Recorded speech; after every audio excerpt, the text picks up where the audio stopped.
ಇದು ನಮ್ಮ ತಂದೆಯವ್ರ ಕಾಲದಿಂದ ಇತ್ತಂತೆ. ಯಾಕಂದ್ರೆ ಅವರು ಸಚಿವರಾದಾಗ ಬಾಗಲಕೋಟೆ ಜಿಲ್ಲಾ ಉಸ್ತುವಾರಿ ಆಗುತ್ತೆ. ಆ ಉಸ್ತುವಾರಿ ಆಗೋದಕ್ಕೆ ಅನೇಕ ಜನ ಅವಾಗ ಮಾಡಿ ಈ ಸನ್ಮಾನ್ಯ ಸಾಹೇಬ್ ಉಸ್ತುವಾರಿ ನಮ್ಮವರೇ ನಮ್ಮ ಪಕ್ಷದ ಇವತ್ತು ಇದು ಏನಂತ ಕುತಂತ್ರ ರಾಜಕಾರಣಿ ಷಡ್ಯಂತ್ರ ಇವೆಲ್ಲ ಇದ್ದೇ ಇಲ್ಲ. ಪಕ್ಷದವ್ರು ಕೆಲವೊಂದವ್ರು ಯಾರನ್ನ ಮುಂದೆ ಬಂದಿರೋ ತಾಕತ್ತಿಲ್ಲ ಅದಕ್ಕೂ ಇಲ್ಲ. ಆದ್ರೆ ನಮ್ಮವರೇ ಷಡ್ಯಂತ್ರ ಮಾಡೋದು. ಅವ್ರಿಗೆ ಅವಕಾಶ ಕೊಟ್ಟಿದೆ, ಪಕ್ಷ ಅವಕಾಶ ಕೊಟ್ಟಿದೆ. ಯಾರ್ಯಾರು ಮಾತಾಡಿದರೆ ನಾನು ಕೇಳಿದ್ದೀನಿ, ಹೇಳೋದು ಮಾತುಕತೆ ಬಂದಿದ್ದೇವೆ. ಕೆಲವಷ್ಟು ಆರ್ಮಿ ತಿಮ್ಮಾಪುರವರು ಮತ್ತೆ ಜಿಲ್ಲಾ ಅಧ್ಯಕ್ಷರು ಮಾಜಿ ಶಾಸಕರ ಮಾತನ್ನ ನಾನು ಕೇಳಿದ್ದೆ. ಈ ರೀತಿ ಒಬ್ಬ ಪಕ್ಷದಲ್ಲಿ ಇಟ್ಕೊಂಡು ಪಕ್ಷದ ಬಗ್ಗೆ ಪಕ್ಷದ ನಾಯಕರ ಬಗ್ಗೆ ಮಾತಾಡುವಂಥದ್ದು ಸರಿಯ?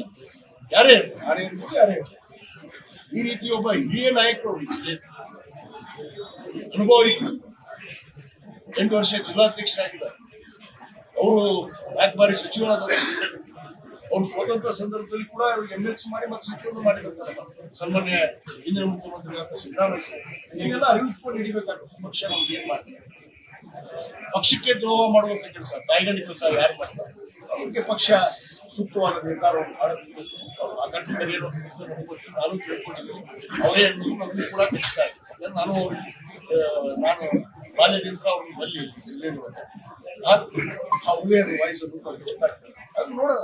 ನೀವು ಇದ್ರ ಬಗ್ಗೆ ವರಿಷ್ಠರಿಗೆ ಕಂಪ್ಲೇಂಟ್ ಏನಾದ್ರು ಮಾಡ್ತೀರಾ? ನೀವು ಉಸ್ತುವಾರಿಯಾಗಿ ಹೈಕಮಾಂಡ್ ಮಾಡಿದ್ರೆ ಹೈಕಮಾಂಡ್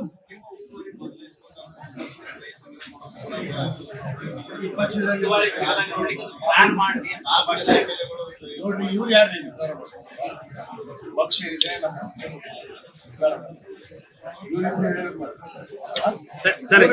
ಸ್ವತಃ ಎಸ್ ಸಿ ನಂಜೇಗೌಡ ಅವರೊಂದು ಪುಸ್ತಕ ಬಿಡುಗಡೆ ಮಾಡ್ತಾರೆ ಅಂತ. ಆ ಪುಸ್ತಕ ನಿಮ್ಗೆ ಬಂದಿದೆ ಬೇಕಾದ್ರೆ ಕಳಿಸ್ಕೊಡ್ತೀನಿ. ಅದರಲ್ಲಿ ಬರ್ದಾರ 2008ರಲ್ಲಿ ನಾನು ವಿಜಯಾನಂದ ಕಾಶ್ಯಪ್ನವರಿಗೆ ಅನ್ಯಾಯ ಮಾಡಿ ಇವು ಕಾಯಂ ಅನ್ಯಾಯ ಮಾಡ್ಕೊತ ಬಂದಾರ. ಅವತ್ತು ಒಳ್ಳೇದು ಯಾರಿಗೆ ಅಲ್ಲ ಸರ್, ನೀವು ಉಸ್ತುವಾರಿ ಆದ ನಂತರ ಈಗ ಅದನ್ನು ಯಾವ ರೀತಿ ತೆಗೆದುಕೊಂತೀರ? ಅಥವಾ ಅವ್ರಿಗೆ ಸಿಡಿ ರಾಜಕೀಯ ಮಾಡ್ತಿರೋ ಏನಂತ ಅವ್ರ ವಿರುದ್ಧ ಏನಾದ್ರು ದೂರ ಸಲ್ಲಿಸುವಂತ ರಾಜಕೀಯ ಮಾಡುವಂತ ನಾನು ಒಂದು ಸಂಸ್ಕಾರ ಇರುವಂತ ಯಾಕಂದ್ರೆ ನಮ್ಮ ತಂದೆಯವರು ತಾಯಿಯವರು ನಮ್ಮ ಪಕ್ಷ ಕಾಂಗ್ರೆಸ್ ಪಕ್ಷ ಶಾಸಕರು ಸುಮಾರು ನನ್ನ ಮಂಡಲದಲ್ಲಿ 6 ಬಾರಿ ಶಾಸಕರು ಪಕ್ಷ ಸೇವೆ ಮಾಡೋದಕ್ಕೆ ಅವಕಾಶ ನಾವು ಸೇವೆ ಮಾಡೋದು ವಿಷಯ ಮಾಡೋದು ಅಥವಾ ಅವರಿಗೆ ವಿರುದ್ಧವಾಗಿ ನಾವು ಷಡ್ಯಂತ್ರ ಮಾಡಬೇಕು ನಮ್ಮ ಮನಸ್ಸಲ್ಲಿಲ್ಲ. ಪಕ್ಷದ ವಿಷಯವಂತ ನಮ್ಮ ಮುಖ್ಯಮಂತ್ರಿಗಳಿದ್ದಾರೆ, ಮಾಜಿ ಮುಖ್ಯಮಂತ್ರಿ ಸಿದ್ದರಾಮಯ್ಯ, ನಮ್ಮ KPC ಅಧ್ಯಕ್ಷ ಹರಿಪ್ರಸಾದ್ ಅವರು ನಿರ್ಧಾರ ಮಾಡ್ತಾರೆ. ಅಲ್ಲ, ನೇರವಾಗಿ ಹೈಕಮಾಂಡ್